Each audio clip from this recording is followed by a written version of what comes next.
If you need the perfect sweet and tart cocktail, you have to try this Limoncello Lemon Drop Martini.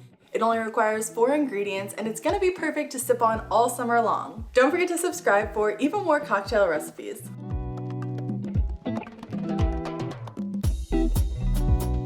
You'll just need 4 ingredients for this Limoncello Lemon Drop Martini. Starting off, we need 2 ounces of limoncello that's added to a cocktail shaker filled partway with ice. Then add in 1 ounce of freshly squeezed lemon juice to really amp up the lemon flavor. To sweeten things up, we're using 1 ounce of simple syrup, but you can adjust this to your sweetness level that you prefer.